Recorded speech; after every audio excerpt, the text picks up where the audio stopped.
Maya and her brother Marco sit down at the kitchen table to start their school day. In homeroom, Mrs. Vasquez greets Maya and helps the class get organized for the day. After reciting the Pledge of Allegiance, everyone heads to first period. In English, Maya's excited to participate in a discussion of Anne of Green Gables. Yesterday, she read a chapter and watched a video with questions to help organize her thoughts. Maya's teacher helps the class explore the story's setting, including the time period, culture, and geography. Next is math, and the class reviews some proportional relationship problems from the previous day.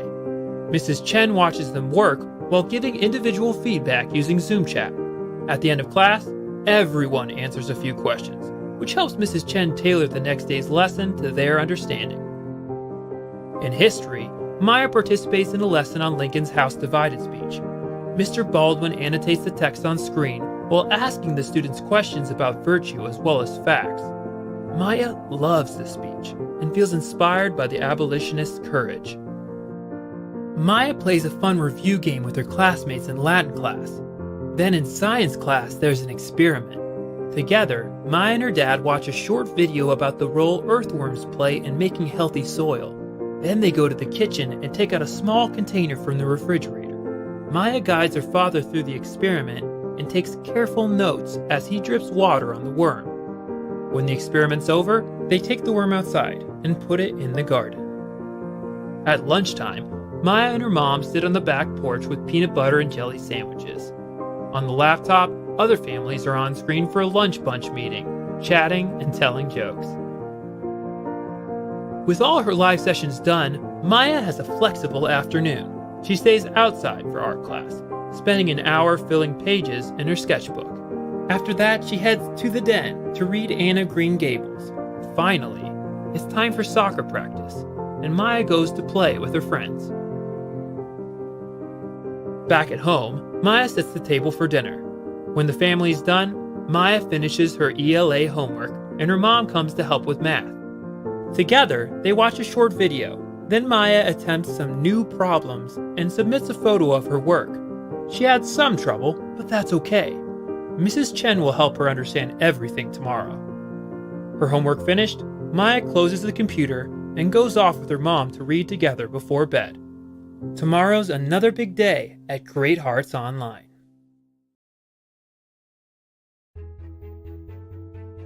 I honestly love Great Hearts Online because I have so much flexibility in my schedule and I'm able to finish school a lot earlier and I can go and do extracurricular activities. Like personally, I like to do golf, so I might be able to do golf lessons. We're able to work on things like writing, prompts, and literature, and we're able to do science experiments in class or on Zoom. With Great Hearts Online, it definitely eliminates the possibility that you would maybe leave a math textbook at school and then you wouldn't have that. But with Great Hearts Online, you don't have to do that. Like, you can just have your books right there and you don't worry about leaving it somewhere else and then not having the homework.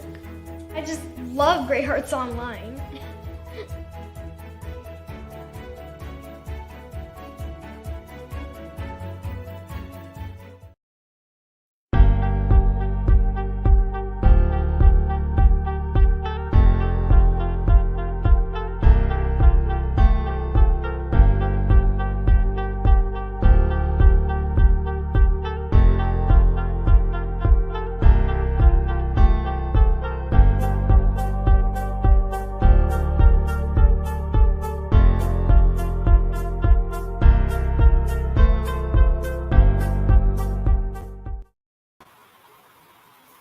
Welcome, and thank you for joining us for this Great Hearts Online Arizona info session. My name is Jessica Smith-Perry, and it's a pleasure to be here with some of my colleagues and all of you to provide information about our school and answer as many questions as we can. In just a minute, I will turn it over to Jamie Tordek, Headmaster for Great Hearts Online Arizona. She'll be sharing the mission and vision of our school, how our classical curriculum comes to life in the many homes across Arizona. You'll hear from one of our deans, one of our history teachers, and you'll watch a video testimonial from one of our happy families. Toward the end, you'll learn more about enrollment and how to join us on this journey.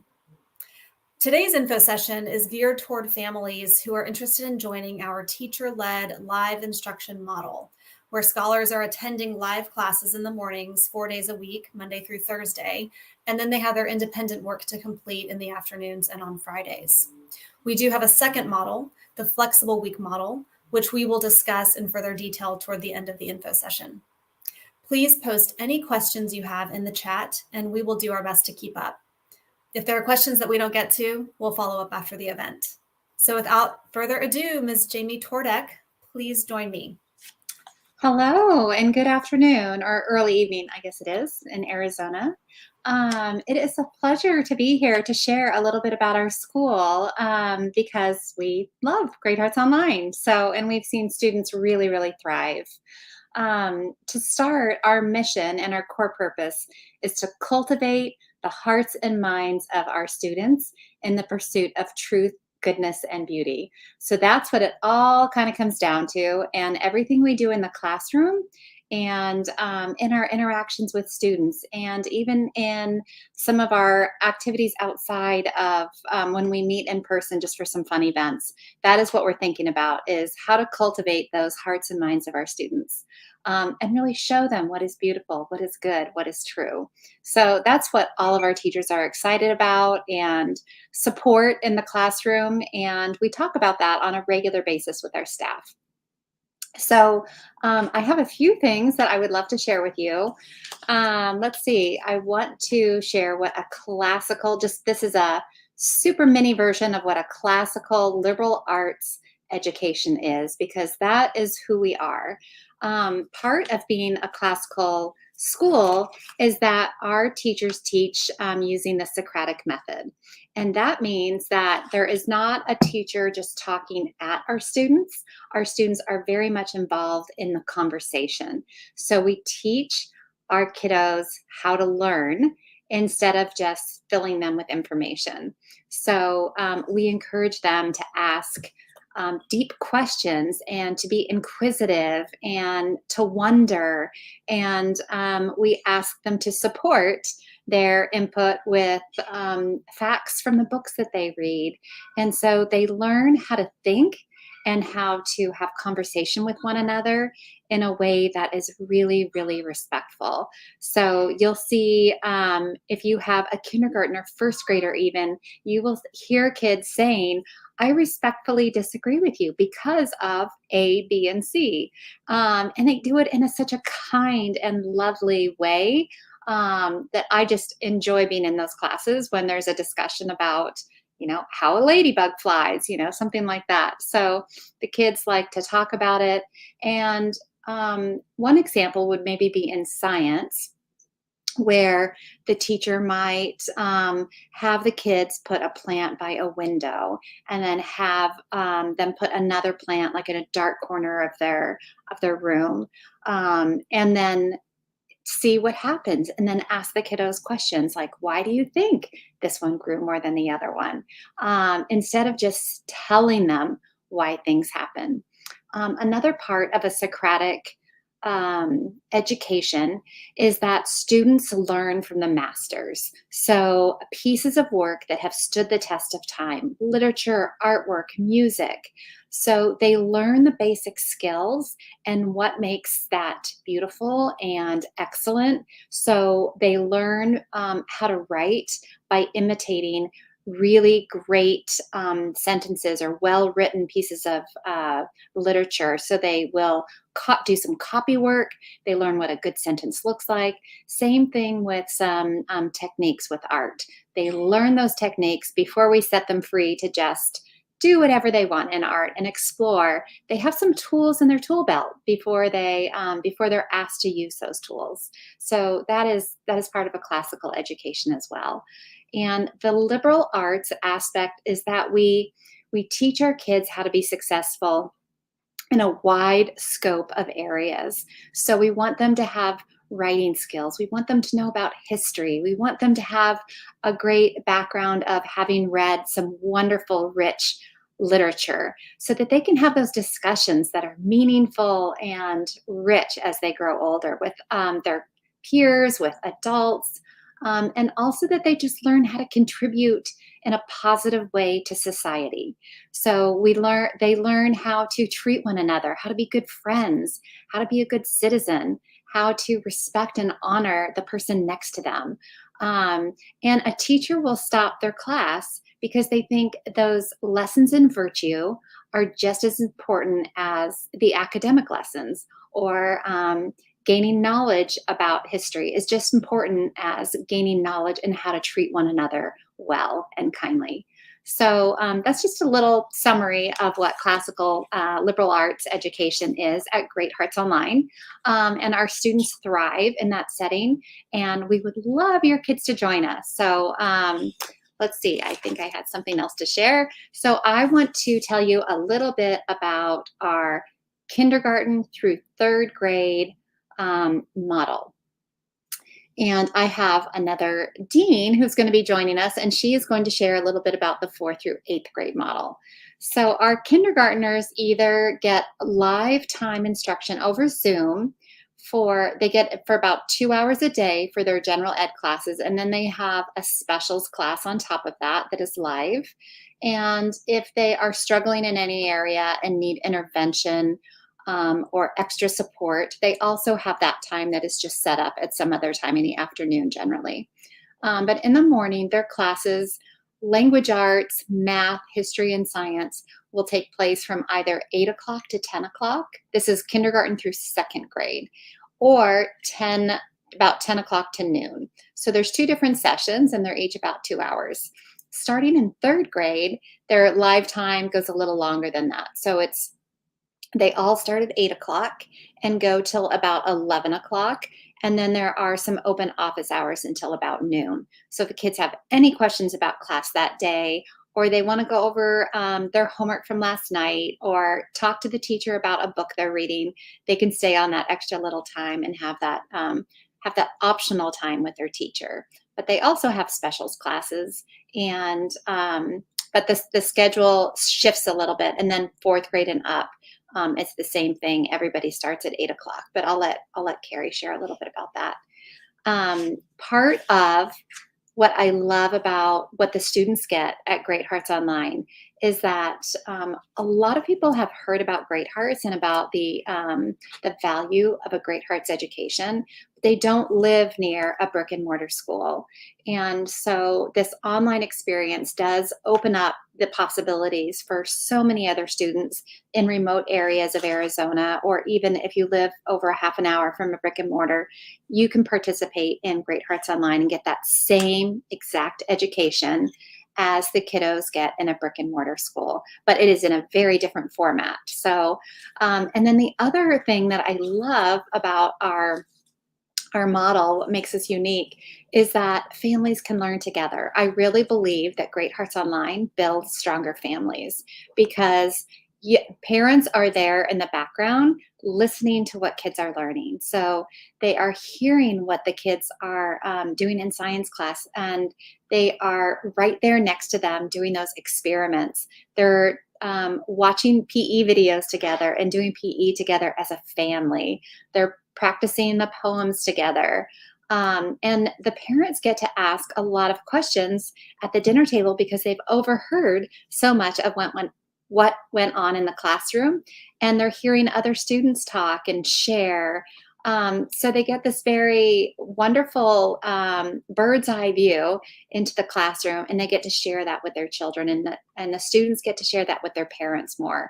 And so there's that strong connection and that follow-up from the classes that day. There's these follow-up conversations that happen in the home that really support the child's learning. So it becomes more of a way of life than just these are the school hours and these are the home hours. So I just love how the family learns together and can participate a little bit more together in the entire learning experience.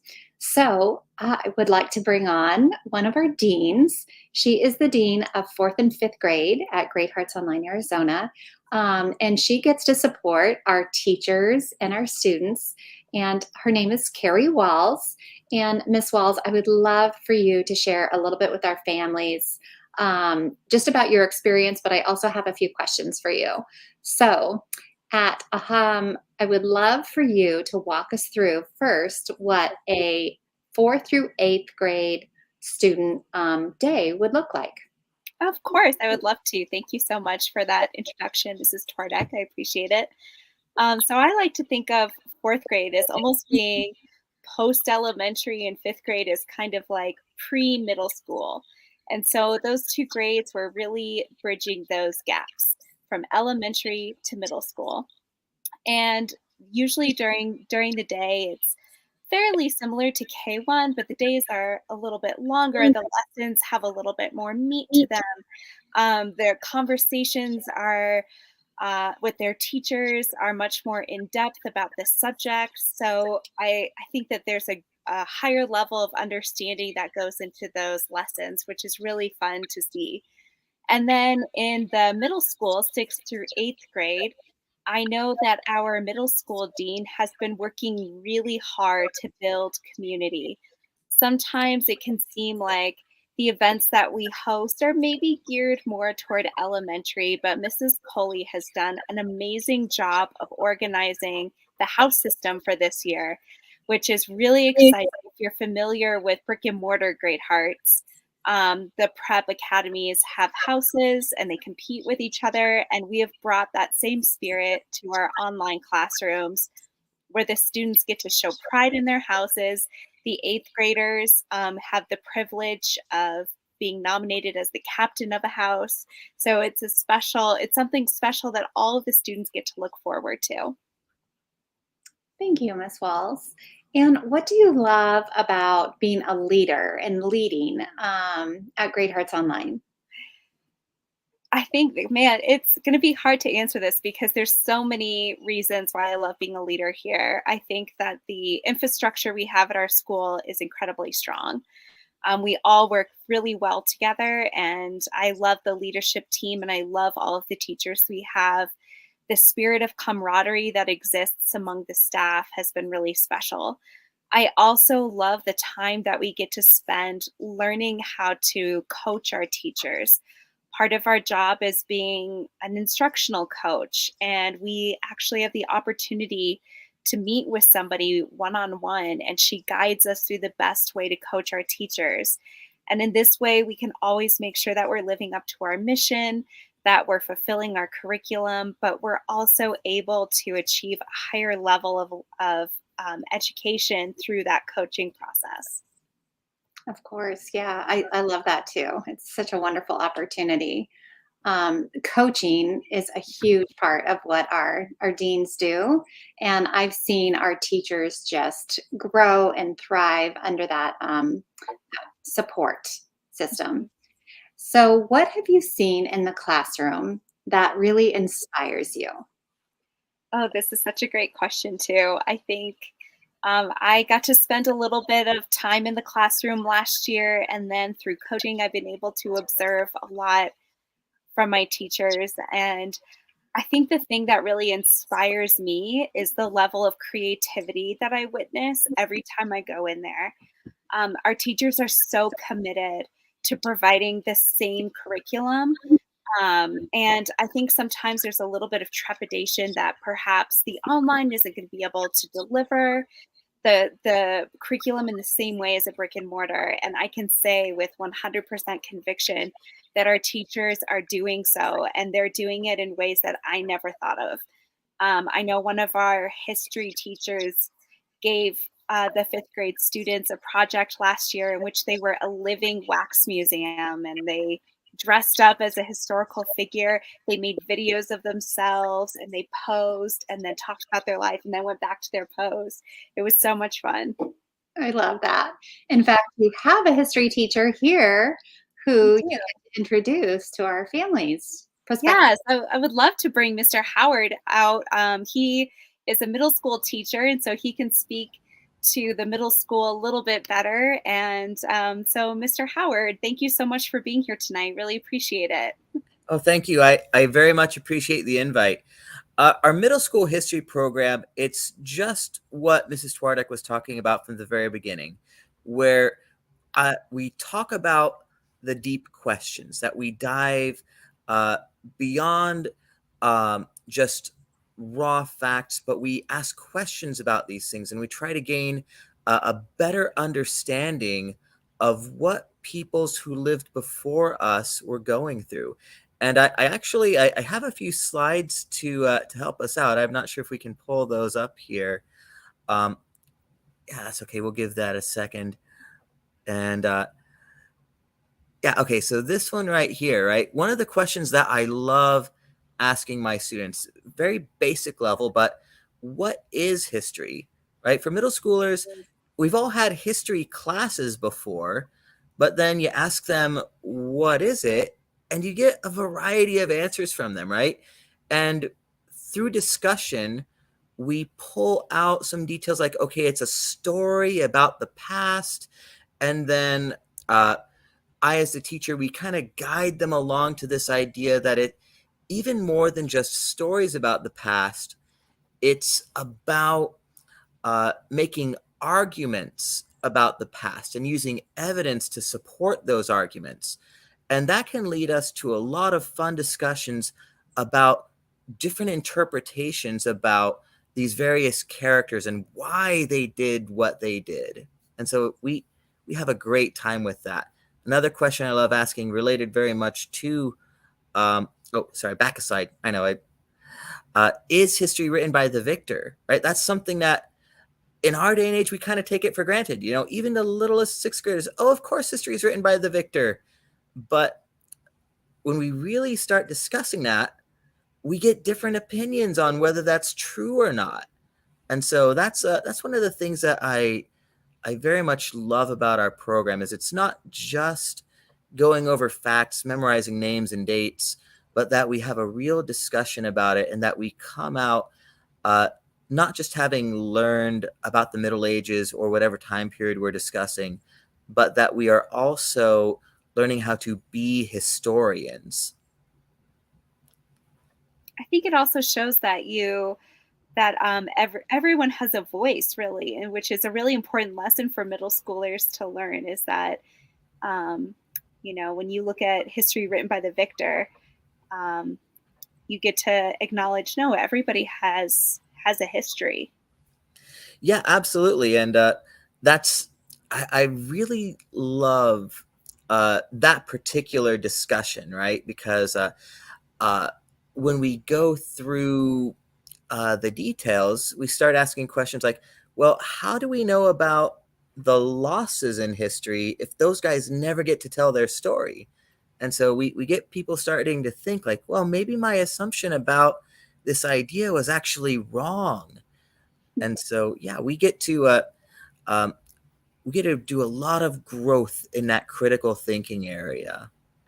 That's so great. And I know you have some other slides to show us, but I was also wondering, kind of going along with this, Mr. Howard, is there something that you really look forward to when you go into your history class, or is there a particular topic that really inspires passion? Yeah, so I think the thing that I enjoy the most, and we can go to the next slide here to help us out, I really enjoy the questions that we get. Part of my homework assignments that I give students, no matter what grade level, is I have them do some readings and they take some notes, but then I also have them write down 3 questions for discussion for the next class. And if we're not careful, we could just run away all day with nothing but questions. And so because we are in an online environment, it's really easy to bring up some of these visual elements here, right? And so we can ask questions like, which of these 2 busts or statues is older?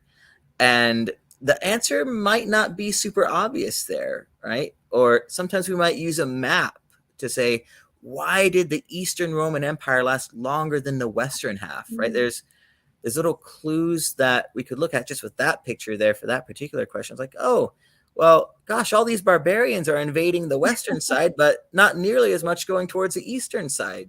So we can use some of these visual elements, these maps, these pictures, to help us also get a better idea of the complete story, right? That we've got the material side that we're looking at, the things people leave behind, but we also have the written stories to tell us well, who was the statue made out of? Or anyway, yeah. And I really enjoy that because I think that once students become used to this style of learning that we so carefully cultivate at our school, I one thing I would love to hear from you is how do you see them grow throughout the year as they start learning how to have this conversation with you? Yeah, and so my next slide really dives into that one here. And I think the ultimate goal is empathy, right? That we don't always necessarily want to sympathize with everyone we talk about in history, right? There's definitely some people that we don't want to be like, but we do want to grow to understand these people, to know why they did the things they did. Oh yeah, let's go ahead and go to the next slide there. And so one of the projects we do with my 8th graders that I've done ever since I started teaching with the Great Hearts Network is this coat of arms project, right? We talk about medieval history and what it might have been like to be a knight. And so one of the projects that I have these students do is they design their own coat of arms. And I'm a little sad to say that I was not able to find any past student projects that I had saved. So I put up a few examples of some designs that I made there. But I teach these students all the little rules that medieval knights would have used for making their coats of arms, which colors can go together, what patterns they can and can't use. And then I tell the kids, all right, design your own, you know the rules, and you can follow the rules. And if you do, that's great. But if you don't follow the rules, give me a good reason why you didn't follow the rules, because even medieval knights didn't always follow these rules exactly the way that they're laid out for us. I love that. Thank you so much for sharing this with us, Mr. Howard. And I know that you had a family and a student that you really wanted to showcase here. Would you mind introducing them for us? Yeah, absolutely. So one of our families that has been really involved from the get-go has been the Moody family. I had their daughter Avery as a student last year, and I have the pleasure of having her again this year.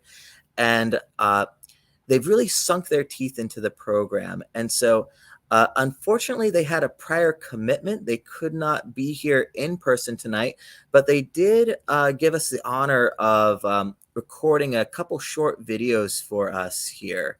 So we'll go ahead and we'll play that. It's a great family, and I'm happy to show them off. Hi, my name is Cameron. My name is Caleb. I'm Avery, and I'm in 7th grade.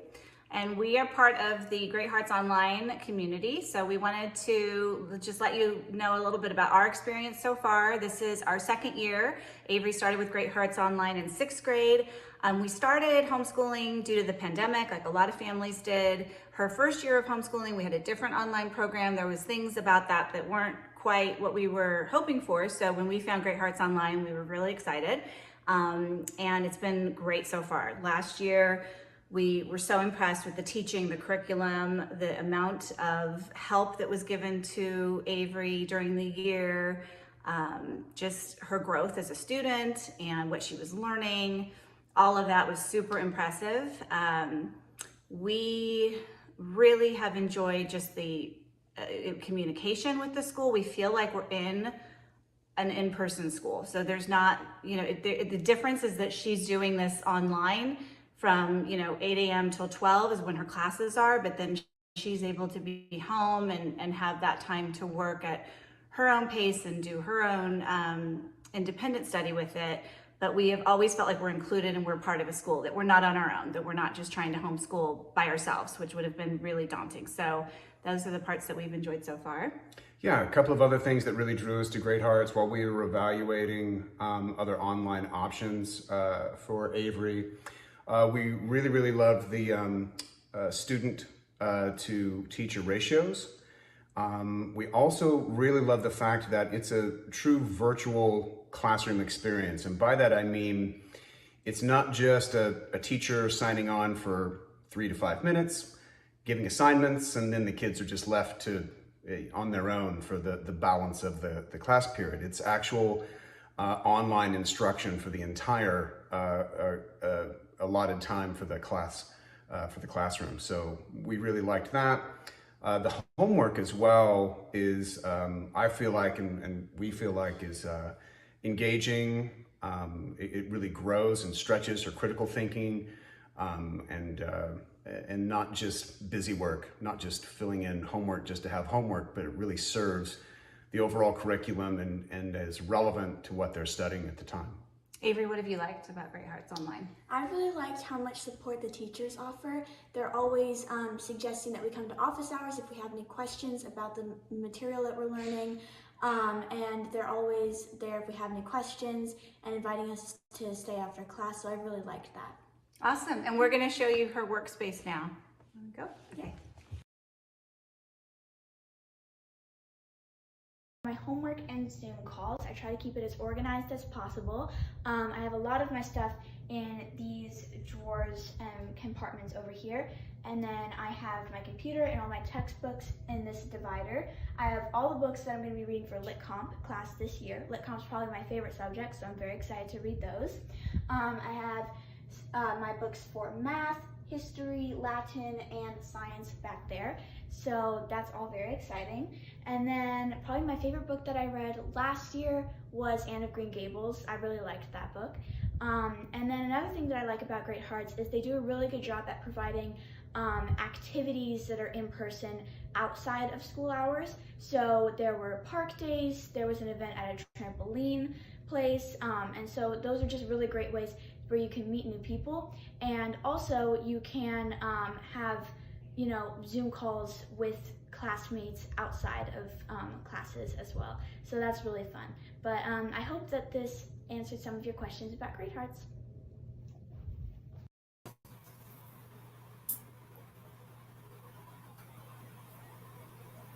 All right. Hello again. Thank you to the Moody family for submitting this fantastic video, letting us peek inside your home and sharing your experience as a Great Hearts family with us, Great Hearts Online family with us. So now is the time to share information about our two different models that we offer, as well as how you and your family can join us at Great Hearts Online. So our teacher-led live instruction model, I just want to say that this is our second year of operating Great Hearts Online. We launched last school year, and we launched with the teacher-led live instruction model. And this year, we are piloting the flexible week model. So the way that the teacher-led live instruction works, which is what most of our families prefer to come in with, is it's for families that really value community and live interaction and our home in the mornings. So our kinder through second grade students are in live classes with their teachers for 2 hours in the morning, Monday through Thursday. And then our students in grades 3rd through 8th grade are in live classes with their teachers and their peers for 4 hours, 8 a.m. to noon, Monday through Thursday as well. And then Fridays and afternoons is independent work to be completed. And it is not all done on the computer. Great Hearts Online, we believe that tangible materials, math manipulatives are important. Learning still how to handwrite cursive is important. Doing math with pencil and paper, reading real books and annotating those books, we value these things so much in our classical curriculum. So that is a little bit about the independent assignments. And then the flexible week model students, those students will receive the recorded live class recordings by about 1 p.m. in the afternoon each day. The teacher-led live instruction model, they will have homework assignments that are for the most part to be completed and turned in the following morning. Whereas for the flexible week students, they can do all of their independent work, homework within the week and turn it in by the following Monday. So that is a very quick overview of what this means. And as families apply with us, our enrollment coordinator, Ms. Althea Reynolds, is talking them through one-on-one the differences between the two models and what might be right for them. Hello, Ms. Reynolds. Thank you for Hello. Thank you for having me. Yes, please introduce yourself briefly. So I am Miss Reynolds. I am the enrollment coordinator for Arizona. Awesome. Great. I think we can take down this graphic so that we can see. There we go. Now I can see you. Fantastic. So, Althea, what do parents need to do? You know, people are wondering, parents and guardians, how do I join Great Hearts Online? What do they need to do to join us? So we make the process very easy. It's very streamlined. You would just basically look for our greathearts.schoolaccess.com to log on and apply for grade levels K through 8th. And then once you complete the application, it'll come to me. I will then in return send you an offer welcoming you to Great Hearts Online. You'll complete the application in the process and provide the documents needed in order to enroll with Great Hearts Online. And it's pretty much easy sailing from there. Oh, great. And we've got this list of documentation that families need to have at the ready. Okay, could you run us through this list? So right now it is required a copy of your child's birth certificate, immunization records from a pediatrician office, copy of parent or guardian photo ID or license, proof of state residency, copy of custody papers if applicable, copy of an IEP or 504 plan if applicable, and then withdrawal from current school if applicable. The withdrawal from the school right now is very important. We have already started school here at Great Hearts Online. School started August 10th. So right now, if you apply, basically how the process works is you will apply for the following Monday. So if we receive all your documentation by Wednesday at 12 o'clock, you will be scheduled to start for that following Monday. So an example would be for this week, if you finished the documents yesterday, you would be on the start date for August 22nd. So right now, everything is out to a Monday. Your students would start on that Monday. Thank you. That's a really important clarification. So we do have availability. We do have space. We are planning to start new students on Mondays for the next few weeks while space is available. However, to your point, a family has to complete registration by the previous Wednesday at noon to join us on that Monday. Yes, that is correct. Great. And if they're interested, do they contact you to learn more? Yes. And you can contact me directly anytime. I am available. I will answer your questions within minutes from the time that I receive either a phone call or an email. My response time is pretty quick because I would like to make the process as easy for you as possible. Fantastic. Thank you. And you said something else about our grades served, which I want to remind everyone that we are currently serving students in grades kindergarten through 8th grade. And next school year, we will be launching high school. Very exciting. Okay, Althea, thank you so much for joining us tonight. And I am going to turn it back over to Jamie to close us out. Thank you so much. So I also saw a question about class sizes. So I did just want to clarify. I cannot see anymore if that question was answered. So I will cover it. In our kindergarten through 2nd grade classes, our section count is about 12 to 15 students. So that is what you should expect. And then in 3rd through 8th grade, we have about 20 to 24 students right now. So we'd like to cap it off at 24 in those higher grades, and we like to cap it off at 15 in the younger grades.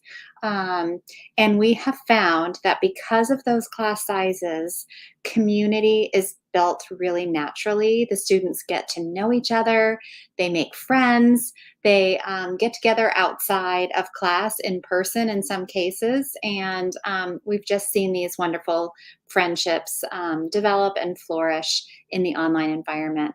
And I would say that our teachers say that that is usually what they are most surprised at, is they worry about community being built before they came on to Great Hearts Online, and they have found that it has actually been easier to build community and for students to really get to know each other because you're in each student's home. So we see their pets, we see there's sporting equipment in the background, and the teachers ask about, what they're doing and what they love to do outside of class. In our home, what the first class of the day is a short, like 20-30 minutes homeroom, and we call that Lyceum. And so that Lyceum class period is a time where our teachers really focus on opportunities to build community. So they ask the students different questions about, how their soccer game was the night before, or how their piece of artwork is coming along if they know the student really loves art. And the students get to share with each other as well, and just talk a little bit and play some fun games. Would you rather, games like that they get to know each other and have fun together too as a classroom, and enjoy each other's company and learn how to really encourage each other. So that is part of our classroom experience as well.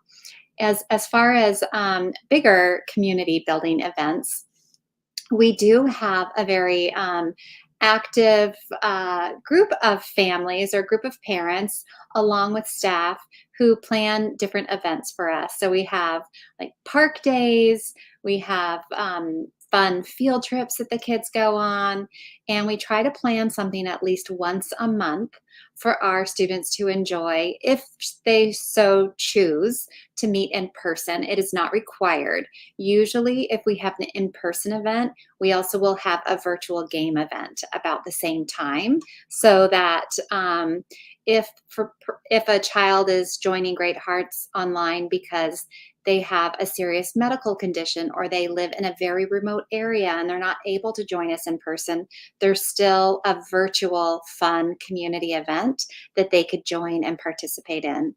So let's see if I am missing anything about that.